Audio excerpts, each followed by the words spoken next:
大家好，我们这节课呢要画的是，这是三尺斗方的作品啊。我们要画的是小鸟和粉红色的二乔牡丹。首先呢，我们先说一下今天用的颜色。这个是一个30的斗方啊，50×50的啊。我们用的颜色呢是这花头的颜色啊，是玫瑰红、曙红、胭脂、花青啊，4个颜色。玫瑰红、曙红、胭脂、花青。我们在挤颜色的时候一定要让它们的距离呢是1个笔的距离。最少1个笔的距离啊，所以咱们要预备大一点的盘子。如果你的距离太近呢，就容易把颜色挑脏了。这个呢是初锋5.5的花头笔啊，我这是试用一下新品。这个笔呢还没有制作，就是说如果我用的好用的话就会让这个厂家批量生产啊。给大家多一个选择的这个选择的品种因为咱们的花头呢有大有小。那么你在画的过程当中呢，就容易这个出现的就是大的笔呢不好掌控太小的笔呢老是笔补水补色呢，就容易出现这个咱们调色阶就乱了水分就不好控制。所以我们现在要选择一个不大不小的折中的笔呢来试用一下看看能不能解决这些所有问题好我们先把笔浸透，给它刮一刮。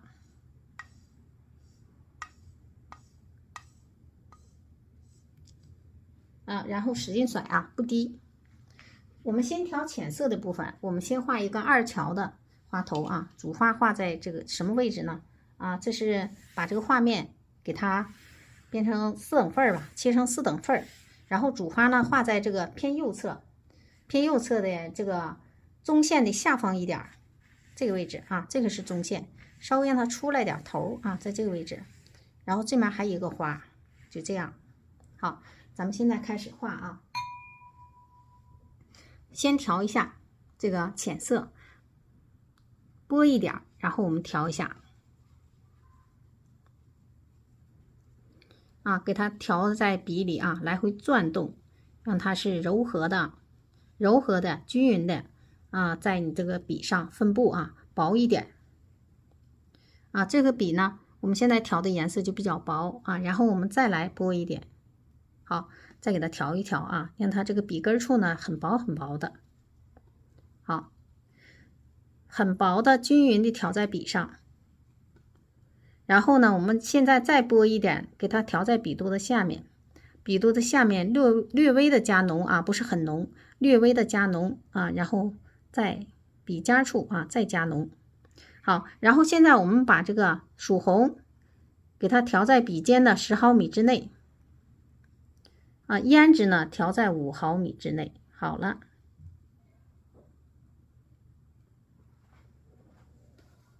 我们看一下调完的颜色是这样的，渐变的，一定让它过渡自然，从浅到深，然后从薄到厚，笔根处的颜色是最薄的那么咱们现在来找一下这个位置这是中线的1/4处右侧。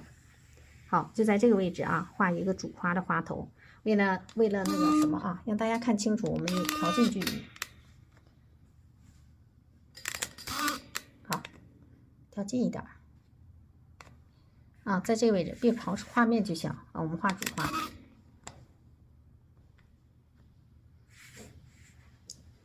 好，我们先来一个这个3连翻，我也得找别把位置找偏了。先来一个3连翻。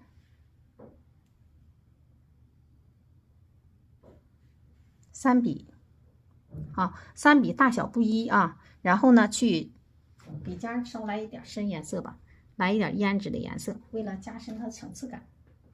好，现在呢去填空，填一笔再填一笔，再填一笔，外边再来一个花瓣。好，再填一笔，3连翻底下再出一笔。我们把这2笔宽度一样给它往外张一下。好然后咱们现在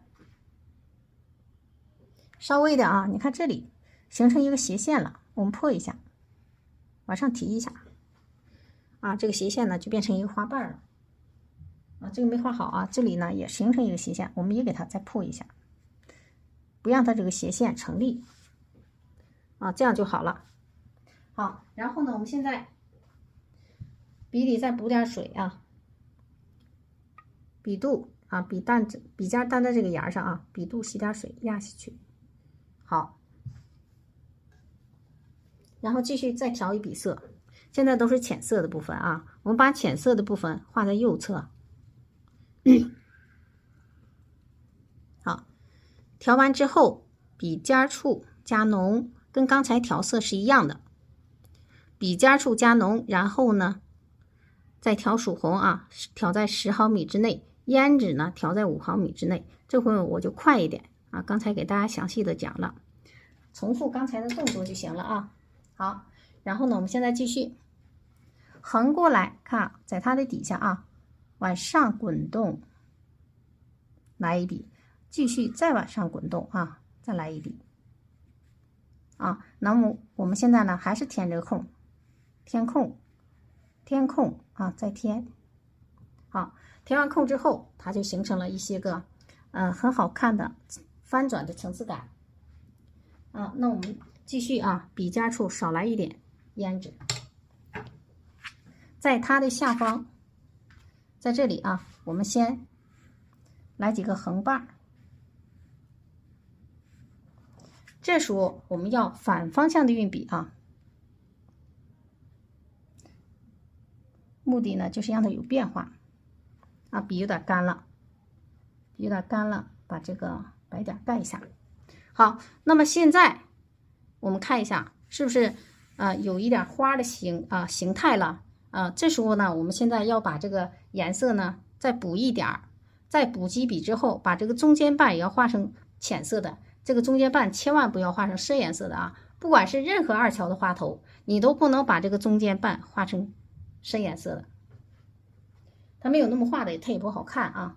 好，笔肚再吸点水，我们再来几个浅色花瓣，因为我们有复笔的地方，所以这个浅色花瓣不能少啊，一被盖呢就会更少了。尽量呢让浅色的多一点，不要让深色的多啊，尽量浅色的多，深颜色的少，然后让它过渡自然，还是像刚才那么调色，先把这个玫瑰红薄薄的调满笔。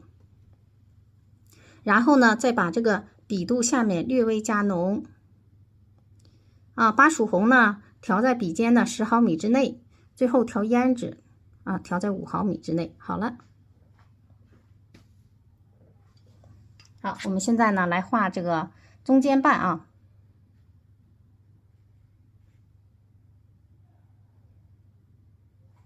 有点水大，稍微吸一吸啊。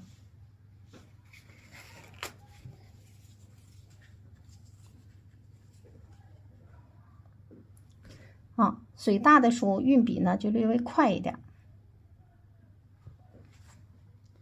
啊。现在到这程度了，我们觉得差不多了，我们在这里来2笔啊，这个深颜啊浅颜色的花瓣，剩下的我们就来深的了啊，就不画了。这是浅颜色的，画了很多了，现在不画了啊。然后这个浅颜色我们稍微给它往上一点。好，然后现在笔肚吸点水，画深颜色的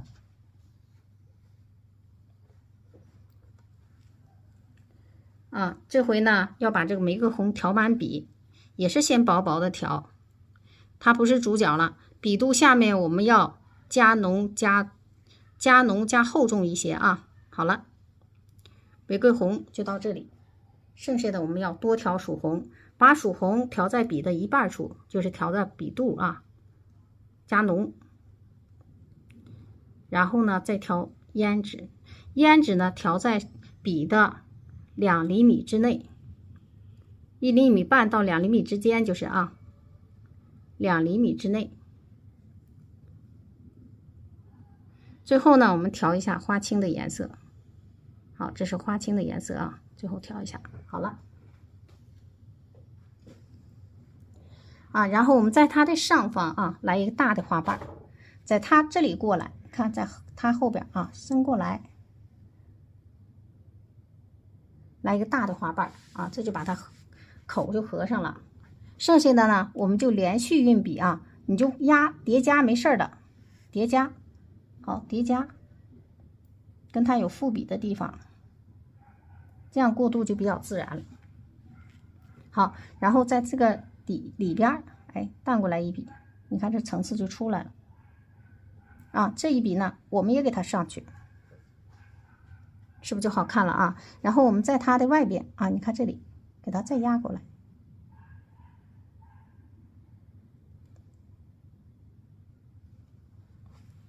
好，现在看样子基本上差不多了。那我们这里啊，继续再来一笔。为什么再来一笔？不让它两边的深颜色对称。好，然后我们现在笔尖处再来一点啊，胭脂和花青。我们往下，这里我们让它来点深颜色的啊。好，在这儿。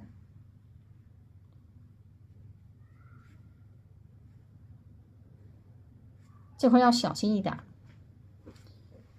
那么过渡一下，你别小看这过渡啊，过渡自然它就是好看啊。你看这样的显得它不愣。好，在这里也过渡一下。好，这里我们稍微的，你就这么淡两笔就过渡过来了，看这样过渡就比较自然了，是不是？好，我们现在把这个花心切一下。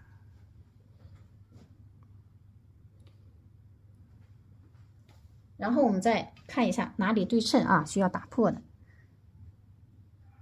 好，把这花心切出来。啊，感觉这里有点对称，给它打破一下。怎么打破呢？把它探出去。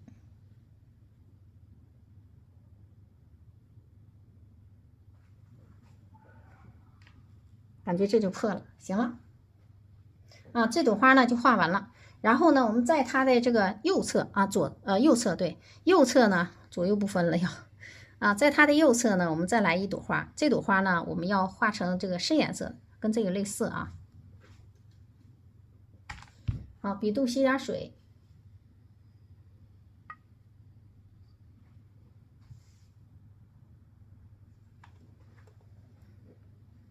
要比它低啊。玫瑰红少调一点，然后是曙红，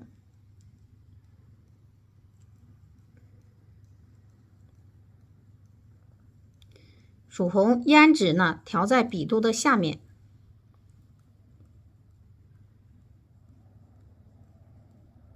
最后呢我们调花青，花青呢调在笔尖的5毫米之内。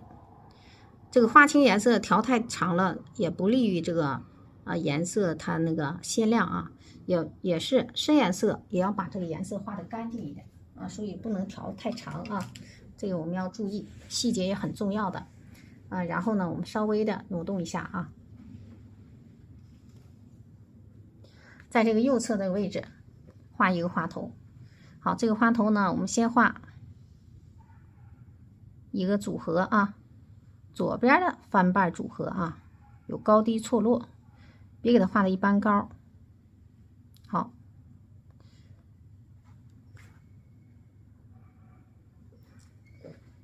然后在这个位置，我们用滚动的笔法啊，去画出它的这个上面这个大花瓣啊，它这个底下我们再来一个花瓣，剩下的我们先填啊，填空啊，把这个中间这个花瓣连上啊。你看我还没有调色，连续运笔啊，这样的花瓣的韵味就出来了。好，而且有变化，色彩方面有变化啊，是不是这里就变浅了？对啊，这样啊，继续填。好，趁着这个浅色，把这个笔肚填一下里边。然后我们现在去切它的花心。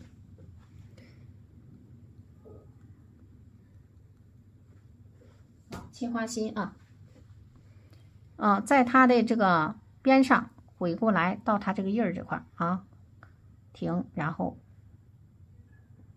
再来啊，把这一笔就切出来了。好，中间剁一下。好，然后我们再看一下哪里还需要把这稍微来一笔，别让它是齐的，感觉差不多了，这样就行了，不用再来了，是吧？来2个窄的，别让它两边一般大啊。好，这一笔呢，我们给它稍微的张出去点，不让它两边一致啊。那么这块呢，我们用叶子啊，或者是这块稍微再搭出去点，把叶子摊在这儿。好，叶子摊在这儿，行了啊，这样有个前后关系。这里也是叶子被遮挡了，然后呢，我们现在在这个左面上方啊，左面上方啊，距离那个上面啊有一点距离，这么大，来个花苞啊，在这里。好，这时候笔肚一定要吸点水，让它颜色变淡啊。笔肚吸点水，然后呢，用个别的废纸啊，我们蹭一蹭这个颜色蹭一蹭，让这个颜色一定要变淡，你再去画这个花苞，它才好看啊。好，再蹭一蹭，再吸点水，我们再蹭一蹭啊，再来啊，不够的话就要多蹭几下。好了。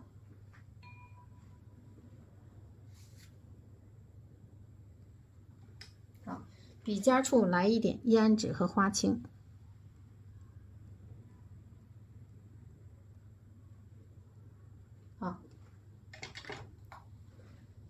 在这里啊，离它的这个上面左边啊，离左边大约是半拃，给大家量一下啊。有的时候咱们往往就是掌握不好这个距离，离左边呢大约是11、12公分吧，在这里啊，上面呢大约是。给大家找好距离啊，这几公分我看一下，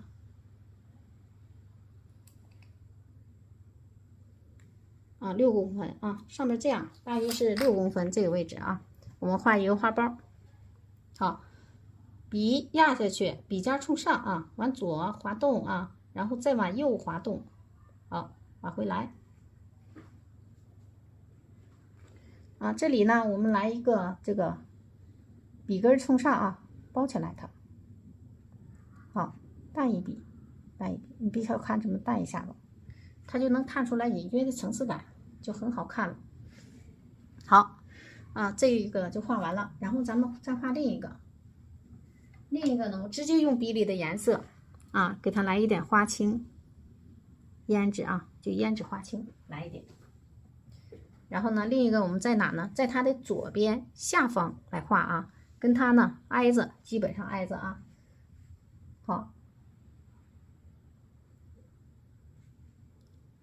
一笔、2笔，好，把它添上，再添，往上去一点。好，笔尖处再来一点胭脂和花青，往上包一下。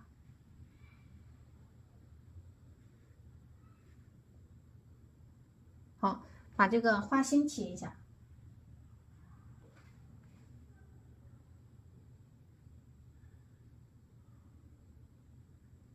这就行了。这个花瓣我们让它扬起来，大一点，不让它一般高啊。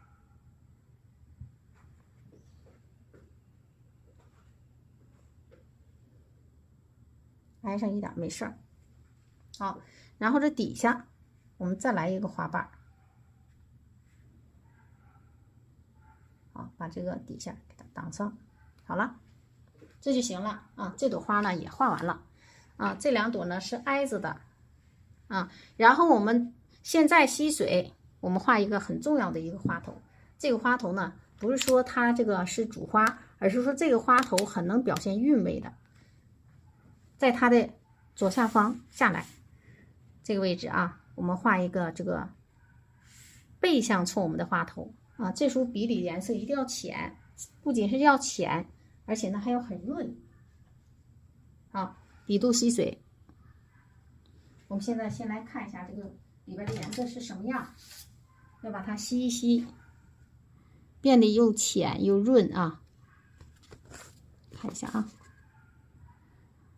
差不多了，我们可以先试试啊。好，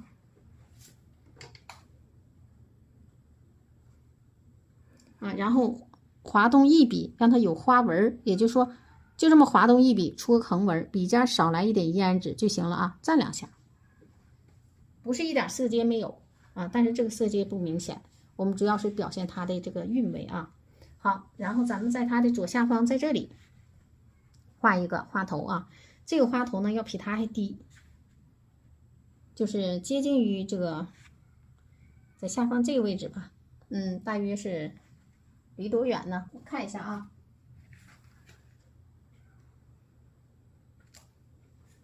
离这么远，差不多吧，这样吧。要离开它一点距离啊，要往左边偏。为什么要往左边偏？我们是想跟它有个前后关系啊，我们就在这个位置画一个。这个花头呢，先画外侧，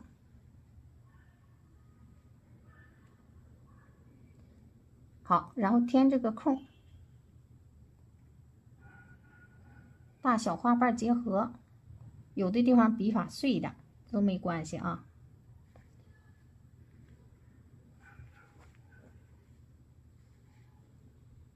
连续下笔，这个是几乎没有什么色阶的，目的呢就让它很润啊，很好看。其实，好，然后继续填，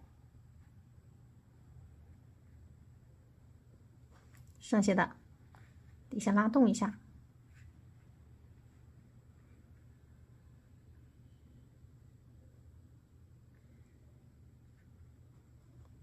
好，然后呢这块有点长，不能让它是长流的啊，它不对啊，那个形不对，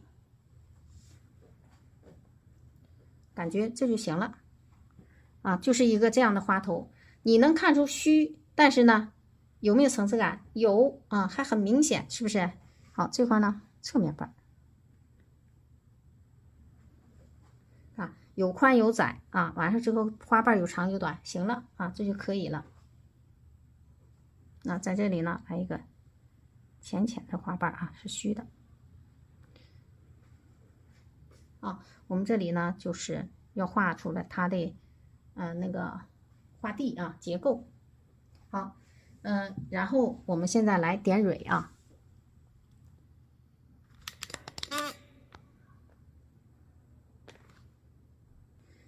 点蕊前呢，我们还要做一件事，给大家量一量这个花头都多大啊？量一量啊，花头多大？16厘米，这是宽度啊，这个长度是14厘米，这个呢是13厘米啊，宽度是9厘米啊，这个呢是14厘米，长度是11厘米啊，这个呢是这个小的啊，小的是6厘米半啊，这个宽度是8厘米，这个花苞呢是5厘米啊，宽度呢大约也是5厘米啊，这样的话便于大家去掌握啊。花瓣呢给大家量一下，这个花瓣从这儿到这儿吧，我给大家量一下啊，6厘米啊，这个底下这个中间瓣啊，这样你有个参考，中间瓣是3.5厘米啊，这个宽度是3厘米。好啊，这样的话咱们就知道我们应该画多大的花瓣，多大的花头了，是吧？我们好掌握整个画面的布局和它的比例大小关系。好，然后咱们现在来点蕊。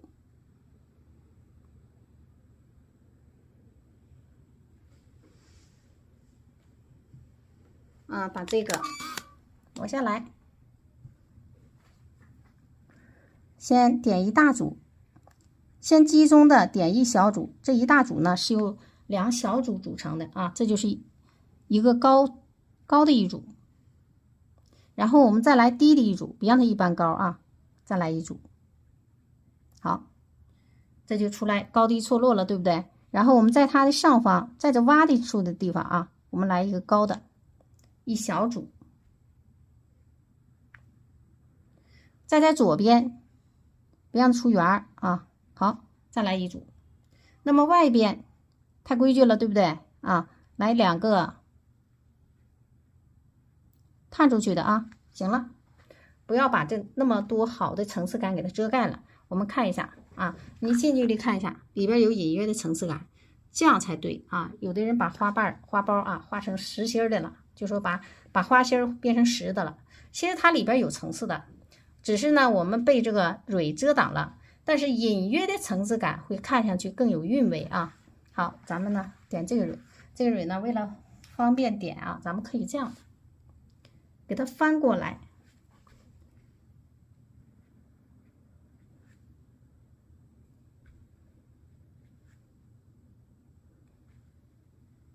好，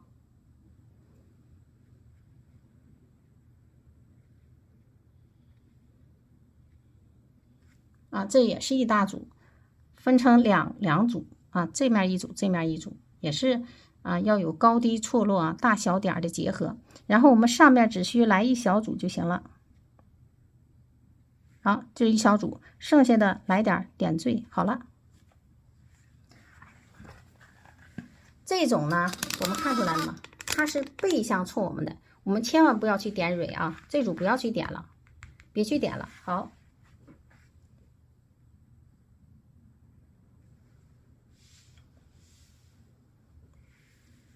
啊，然后咱们点这个，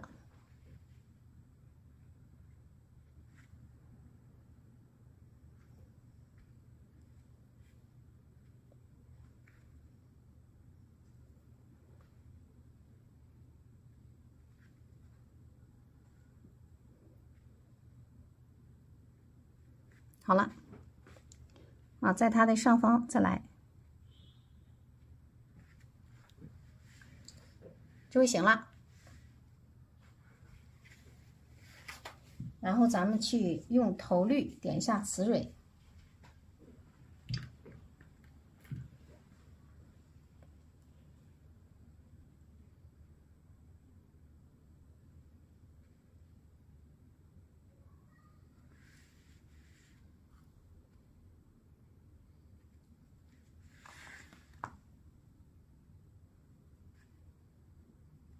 好，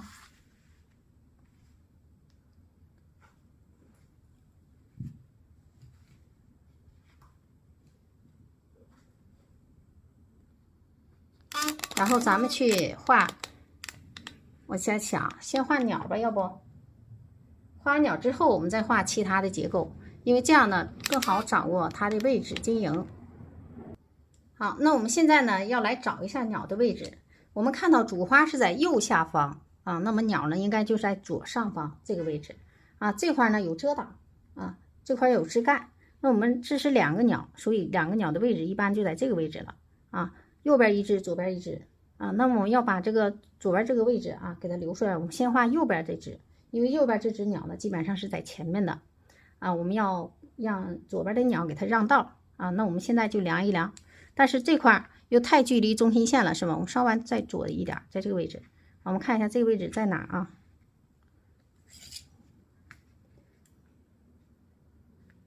大约是22公分，在这里。然后上方再高一点啊，在这里啊，上方是15、16啊，16，在这位置我们画第一个鸟的眼睛啊，给它来个记号。稍微戳一下，好，就这么来一个点儿啊，来个记号啊。我们现在为了便于大家看清楚啊，咱们就把这个距离呢给它调近一点，再近一点啊，咱们能看清楚。行，这样吧，啊，拿一个小笔啊，先画鸟的眼睛。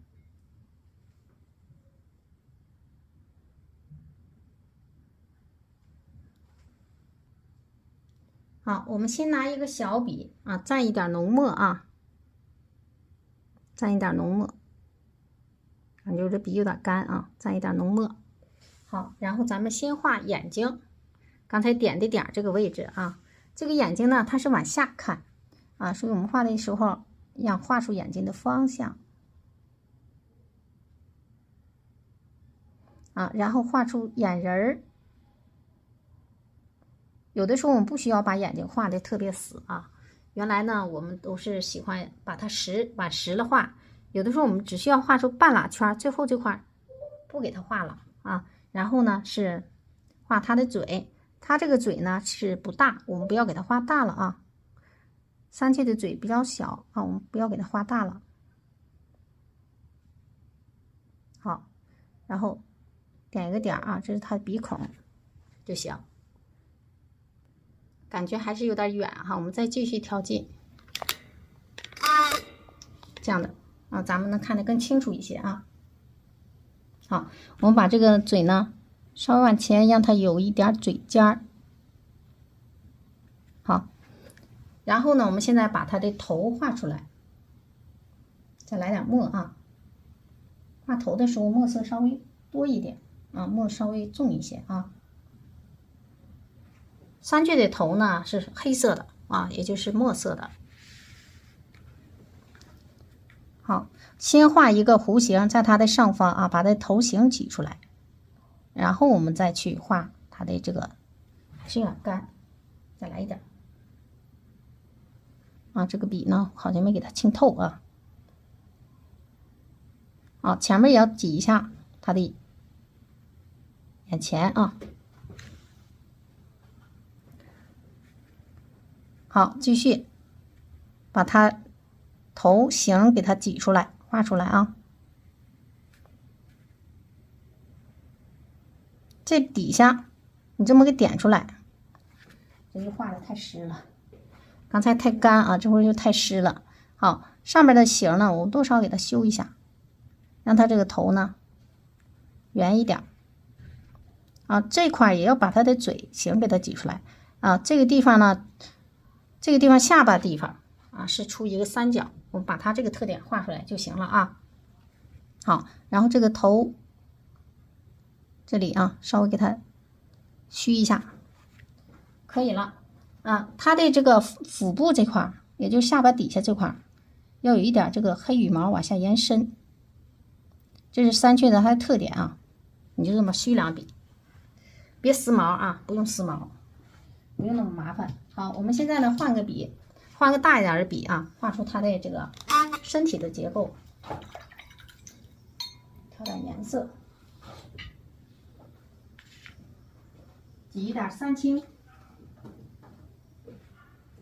头青也行啊，挤一点三青，然后台青蓝。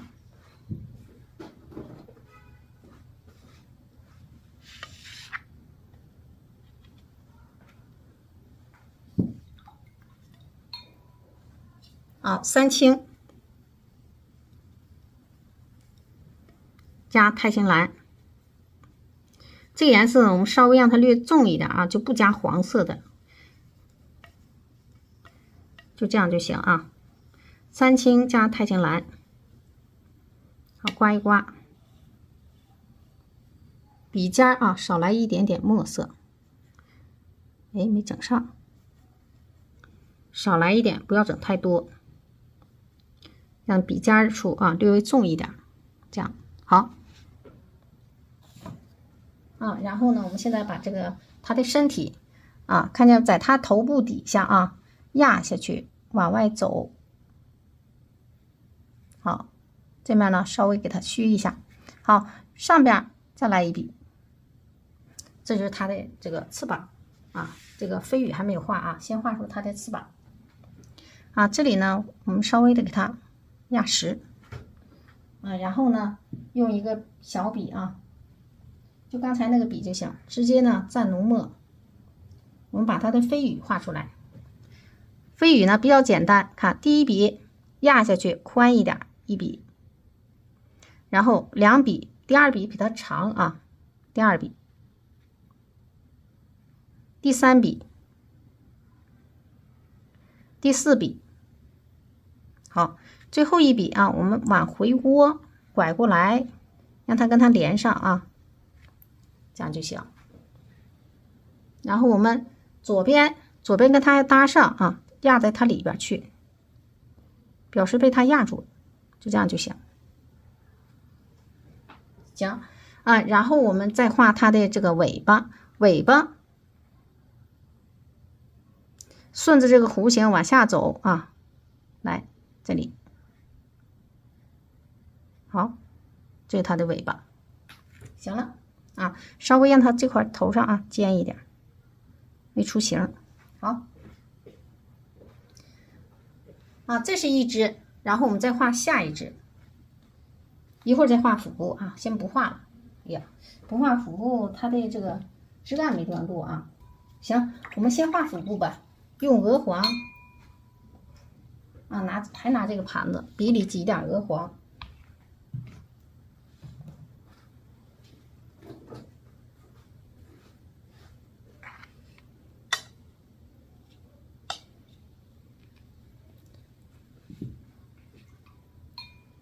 好，挤一点鹅黄，不要调的过于浓重。我们要把这个鹅黄呢，给它调淡一点。好，就这样就行啊。然后呢，去这个把它的腹部画出来，它是一个卵形，我们直接这么沿着它走一个弧形。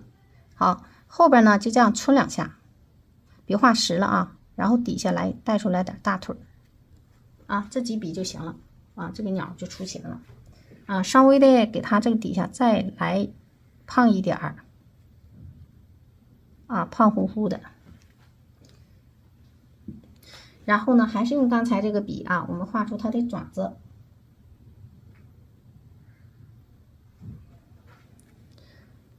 爪子，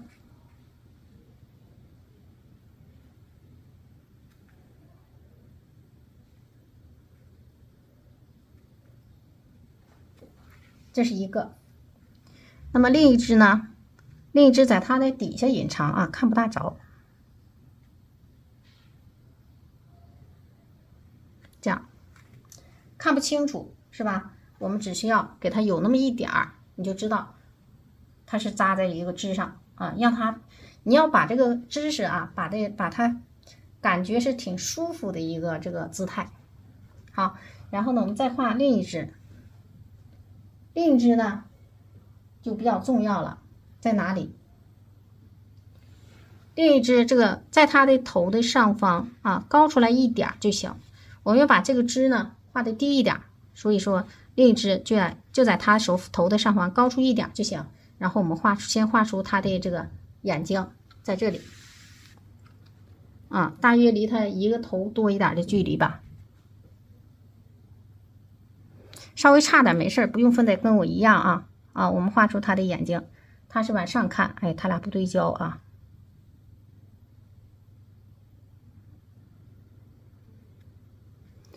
这是它的眼睛啊，然后呢，把它的这个眼仁啊画出来。好，然后嘴，先画口缝。好，它的嘴呢不大啊，别画大了，就行啊。然后我们画它的头。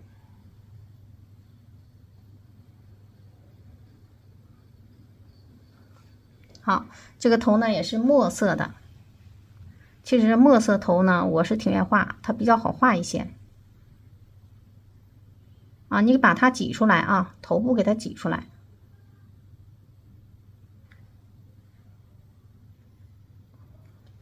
差点没给它整眼睛上。我们要这个地方一定要认真精细的刻画啊，不能太该细致的地方一定要细致啊。写意画就是这样啊，有个鲜明对比，这个地方就是要细致一些，把它的这个头部的形给它挤出来。好，这块这形啊，给它挤出来。好，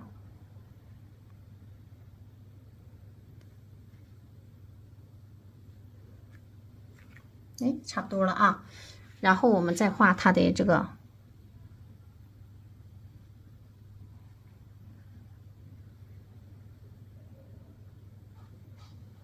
头，别太小了，它俩别画的一个大一个小。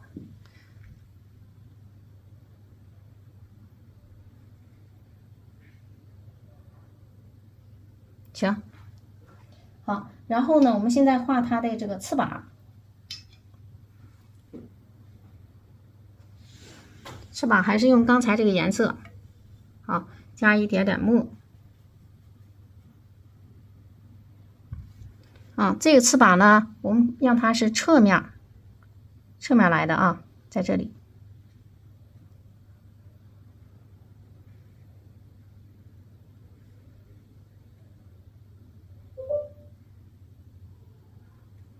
啊，这块还有一个，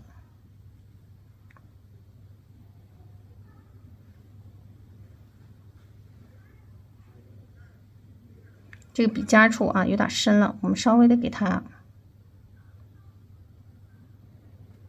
让它是斜着身体的。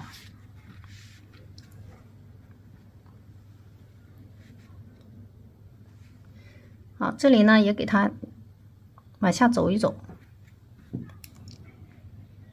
不能离着翅膀太远啊。好，就这样，不用衔接上啊，衔接上就死了啊。然后它的翅膀在这里，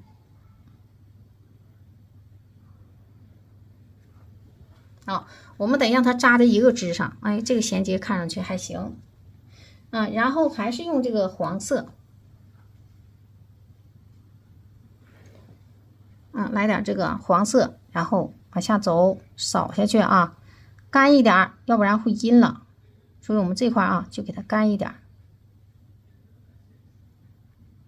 行，然后画这个两个鸟的两个鸟爪子啊，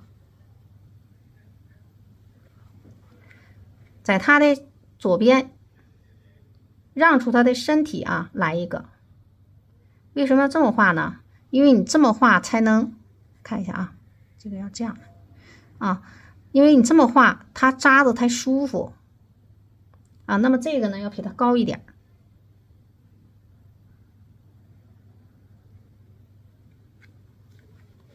好，在这儿过来，行啊，要它俩在一个绳上，一个枝上啊，你才能把它协调好啊。好，然后把它的尾巴画一下，这个尾巴，这个鸟尾巴呢是看的不是正面的，那我们就稍微有点颜色啊，有一点颜色啊，笔来点墨。好，这个尾巴在这儿。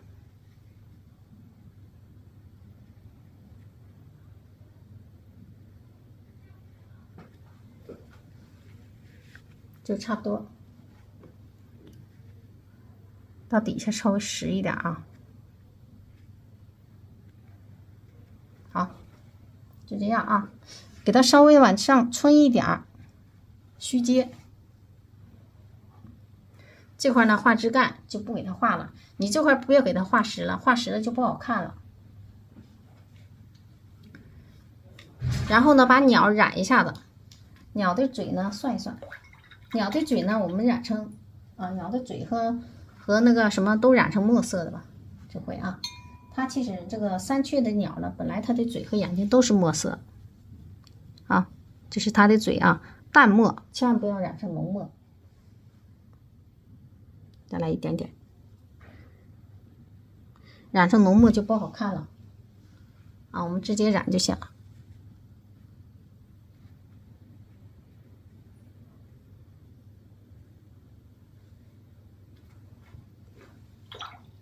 好，眼睛呢也是淡点啊，有那么一点颜色就行。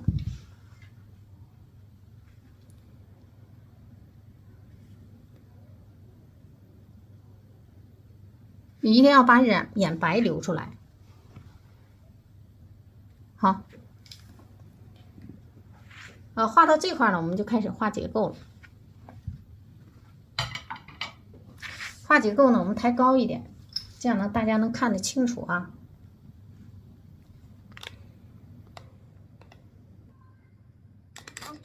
我们调成这个广角模式。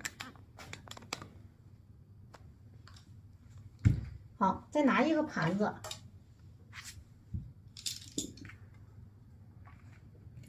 这是花青，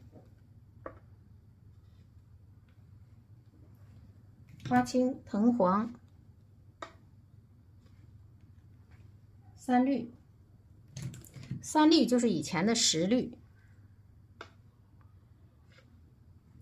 最后是胭脂。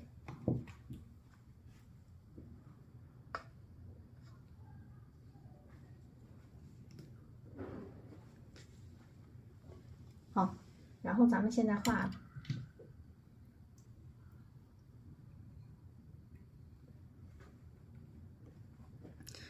这是花青，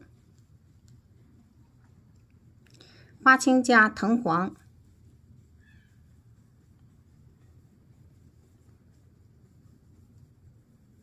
再加胭脂。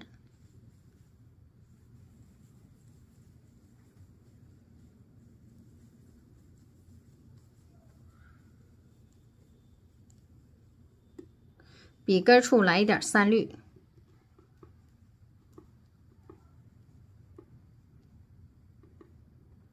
最后呢来一点胭脂。好，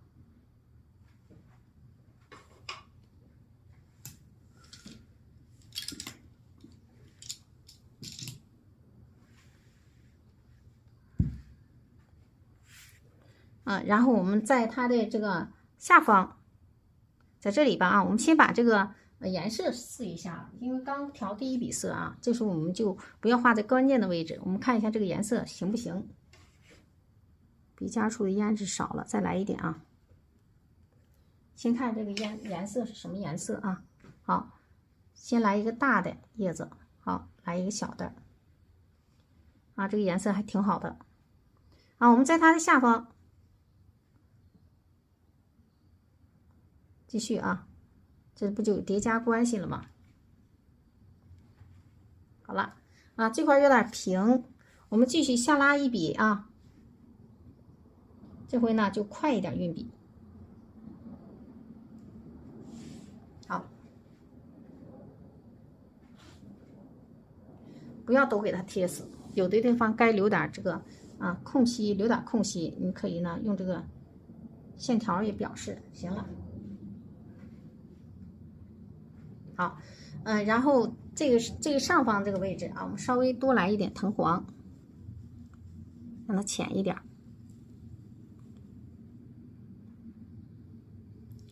多来一点藤黄，然后呢来点胭脂。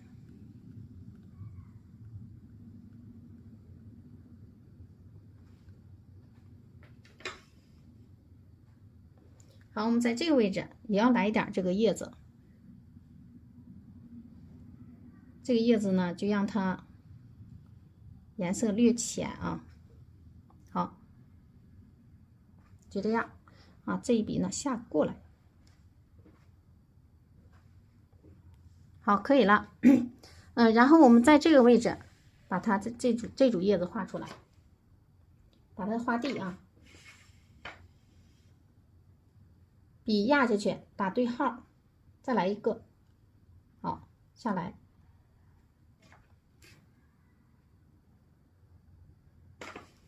那我们这个呢，就直接这一个打俩对号啊，行了。它俩之间呢，最好是有这么一笔呢，就让它们俩有区别，不是在一起，是吧？分开了，要不然它俩挨上了，是吧？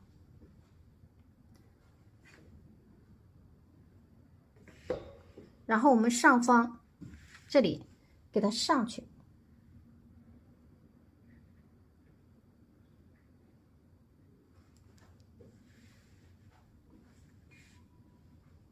好，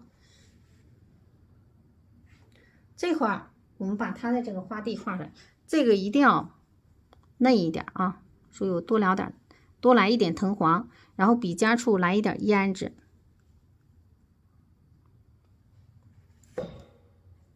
好，把这个低一点，你就这样点一笔，打一个弯啊，再来一笔。好，这边再来一笔。然后底下我们来一个，这就像一个飘带一样啊，上方也是要有压下去。好，这面呢来一个，再来一个，行了啊，这就表示反方向冲我们的这一个枝干啊，不一个那个花头啊，你只要这么表示，它就出来了，效果就来了啊。然后这块点一下子，行了。我们把这个枝干直接给它先画出来啊，它是浅色的小嫩枝的感觉。好，在这里我们看一下怎么画啊。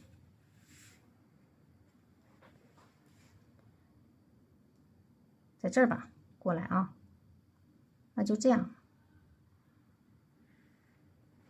在这儿过来啊，把这枝干画来，这个枝干一定要画的光滑一些。好，那么在这儿呢，来一个小枝过来，表示它这块有这个叶子啊，一会儿再说。然后在它的上方这里啊，再来一道，这块再来一道。好，就行了啊。然后我们要把这面有一面啊，这块呢，这块吧啊，让它两边不一样，是吧？那么在这儿再来一个上去，在这过来啊，甚至呢可以压到它后边去都行，到时候再说。我们来几个枝。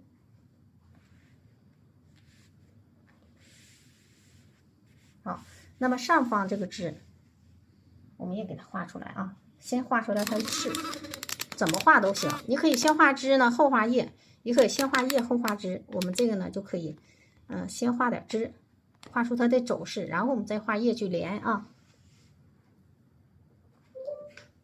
好，我们在它的这个侧面，这个左边画出它的这个枝啊。好，这个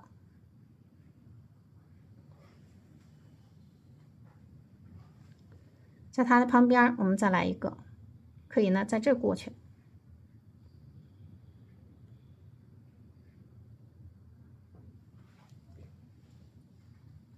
好，然后它俩也要有枝啊。我们先把这些顶上的枝给它捋顺了，然后再去找这个后边的啊。那么在这里出一个，应该出一个稍微老一点的枝，这个呢稍微蘸点墨啊，让它这枝干呢老一点。我们蘸点墨。好，在这里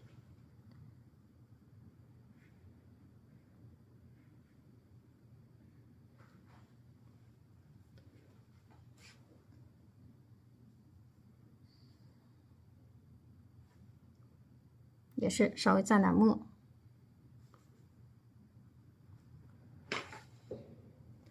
把它过来，这块有枝啊，在这儿过来。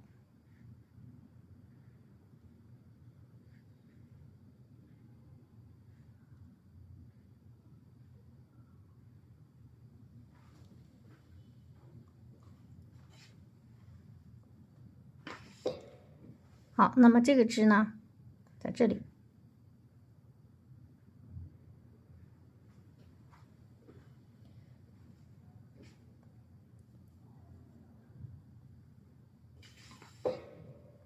好，再来一个枝，在这儿过来，在它这里过来啊。好，那我们这块呢是要画叶子的啊，所以先不画了啊。我们要注意这块会不会出现交叉啊？那么咱们这块直接画上一组叶子。好，笔里边来点这个颜色啊，稍微浅一点，不要太深了。笔根处来一点三绿，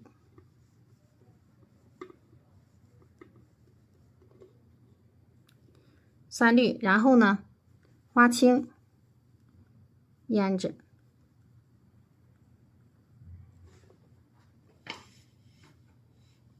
好，然后我们在这里先来一组叶子，这组叶子呢要把它盖住。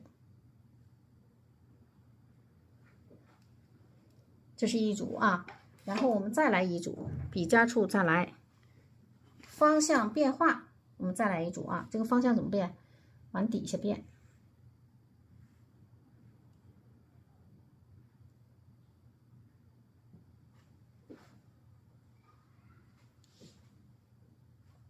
中国画呢，就是要有遮挡，不能全都是裸露的。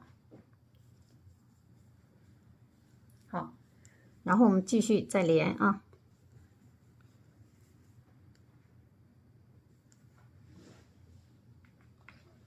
去颜色了，来点藤黄。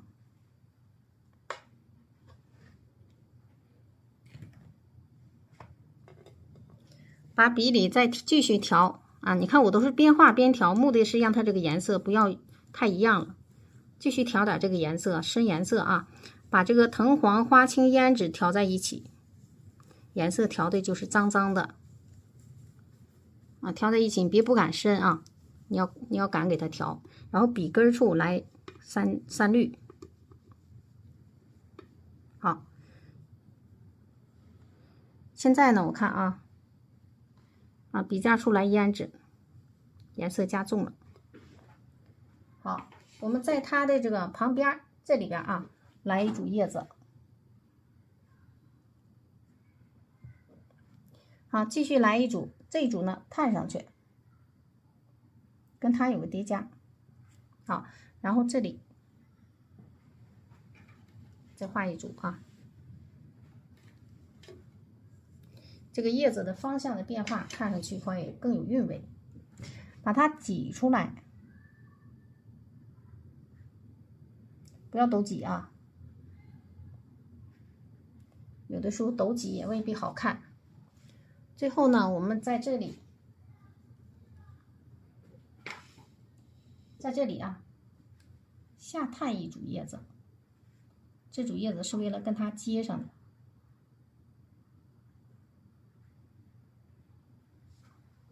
好，那就这样。这块呢，我们来枝干啊。好，然后吸点水，在它的后面再来一点这样的叶子啊，这是淡叶子。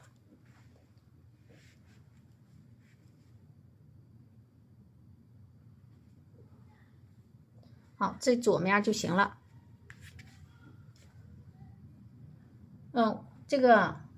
这一幅画里边，如果叶子没有叶子的搭配啊，这幅画就老难看了。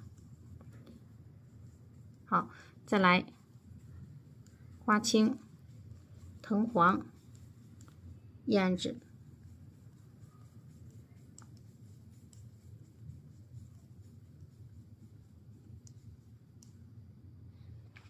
然后我们来点三绿。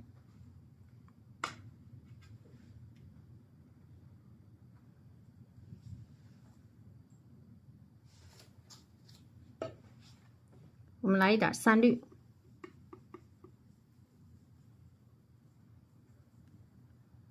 啊，这回笔尖处要来点墨。我们画下面的叶子。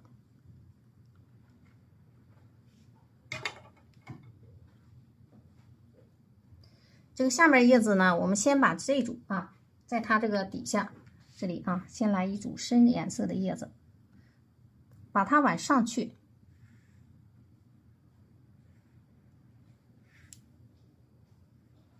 好，这是一组啊。然后继续往下走，看旋转式的，就是为了让它这个叶子有个姿态上的变化。压进去，压进去啊，这不就有前后关系了吗？好啊，这面就这样，不整了啊。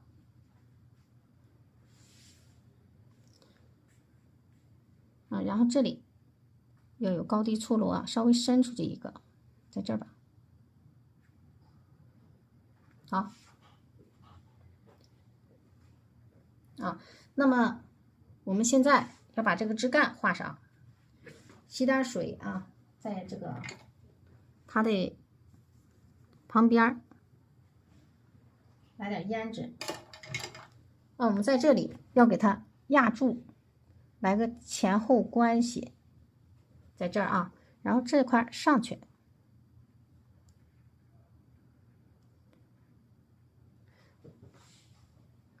把这个挤出来点儿，好，把这个叶筋这个呢就是一大组比较聚，一会儿呢我们在这块就是散开的啊。你要是都是聚的关系，那这幅画就不好看了，就呆板，都是面了。就是要有聚有散才好看。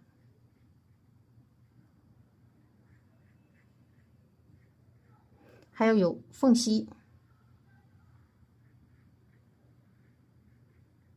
这块要有叠加啊。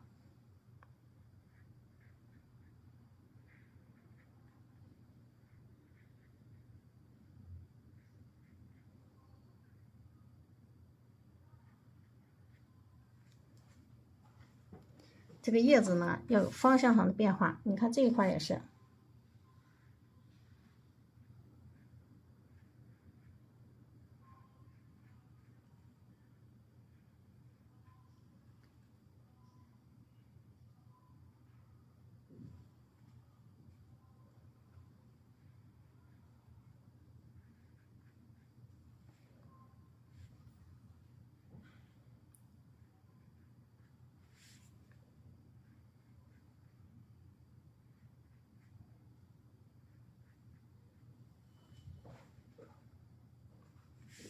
好，把这些叶子都勾上，叶筋都勾上。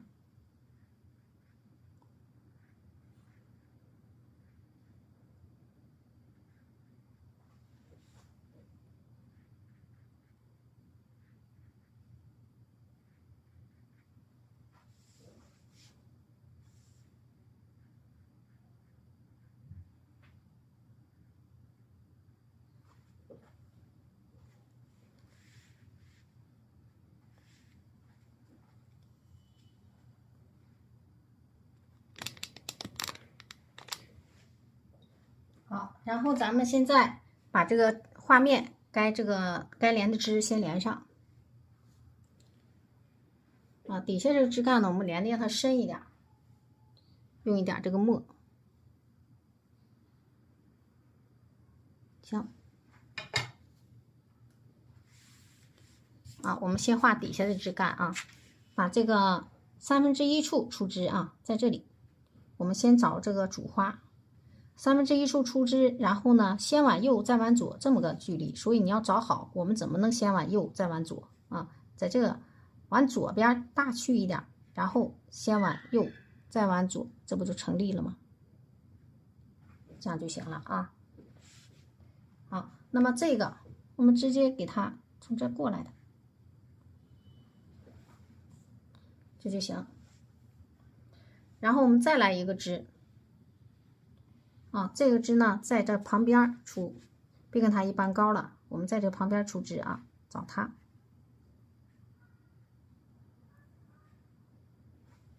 可以了啊。它俩呢来个小枝连上就行啊，这块呢你没有小枝连带点连上就行啊，你看带点，它不就近了吗？就这样就行。底下枝呢就这样，然后我们上面的枝这块也要这么连啊。这里的枝呢，我们底下用这个墨来连。好，在这里去找啊，顺着它这个枝的势去找。好，这是一个啊，在它的旁边底下再来一个，2个就差不多行了啊。那我们把这个该连的枝啊都连上，这块就简单了。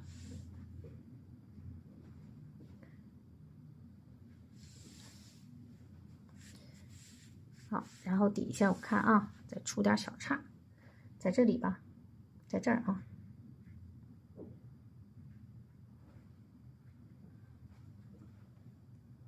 有这么一点结构，不让它这个太单啊。那么这里呢也过来一点，去找这个主花，伸过来了啊，然后这里再出一个小叉啊，在这儿呢再出个叉，这个叉呢在这儿吧。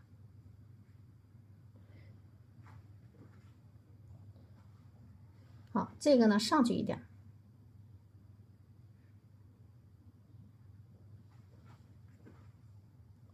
别让它们一般高。剩下的我们就要去整理哪里需要出的是这个芽苞，哪里需要出的是叶子。我们在这儿出的就是叶子，不是芽苞啊，这块就是小嫩叶啊。要来点藤黄，笔尖呢，我们再来一点胭脂，把这个嫩叶画一下啊。这块儿好。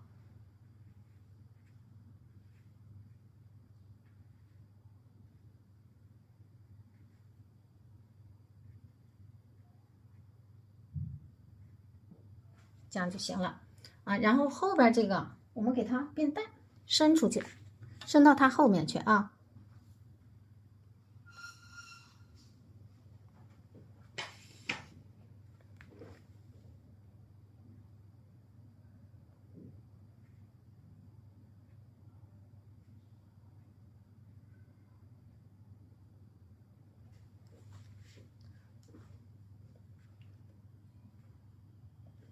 这块呢，表示在它后边有，但是呢，我们不给它表示出来，有遮挡，有内容，有遮挡，不给它表示出来就行了。好，这里边内容就丰富了。然后我们也在这底下表示也有这个叶子过来啊，但是呢也是不全啊，被遮挡了，在它后边被遮挡了，就变成淡叶子。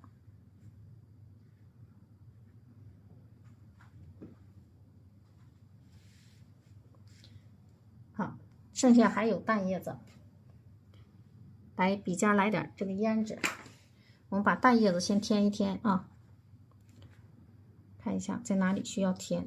这上面是落款的地方，我们不要给它完全占住了。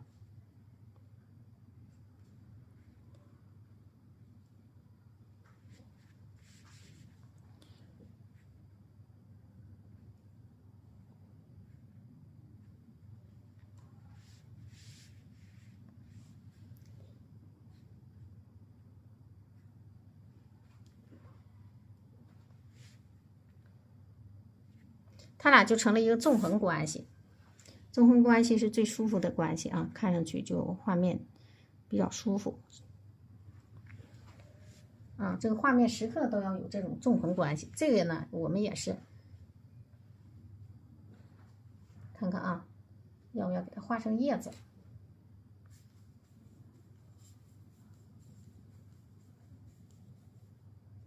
笔根处来点这个三绿，笔尖处来点胭脂。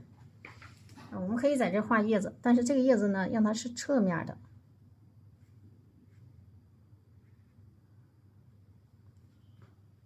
行，这样就行。然后这块呢，点芽苞，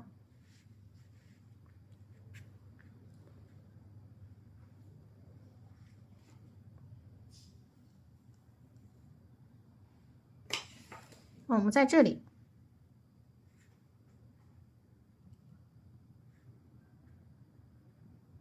来片叶子啊，来煮叶子，行了。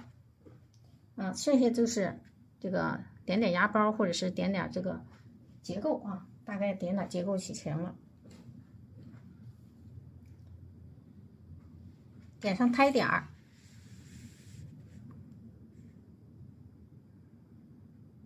有的胎点没点上啊，给它点上。上面也是胎点点上。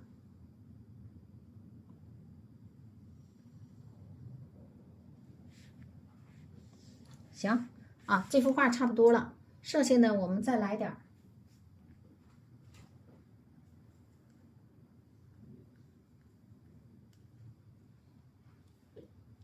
很淡的叶子啊，像铺底一样，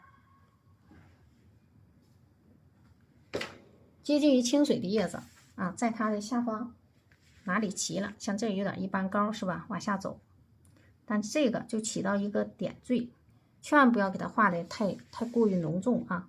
这里边也是。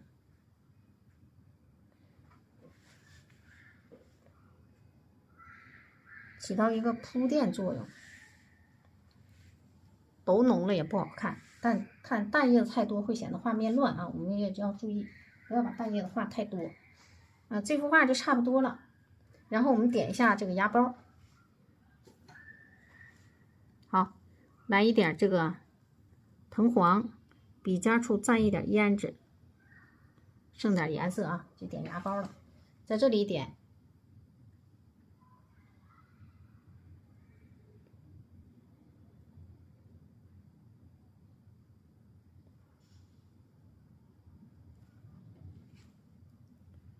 再来一点，这块点一个，底下这里点不点都行啊。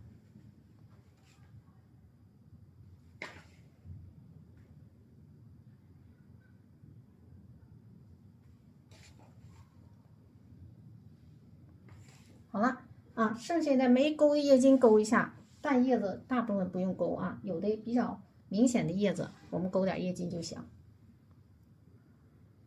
这个叶筋呢，我们就勾成这种有点胭脂这个颜色啊，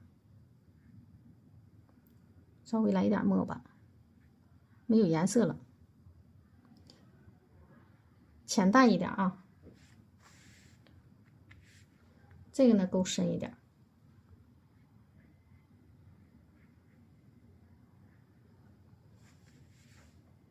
啊，像这样的浅叶子，有的勾，有的不勾。勾呢也是很虚，有那么个意思就行。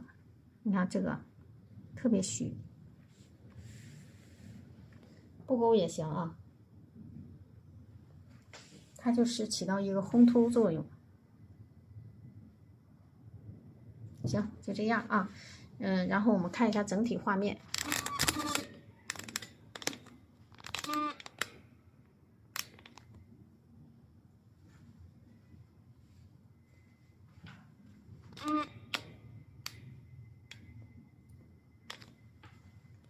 好，然后这幅画呢，我们就画完了。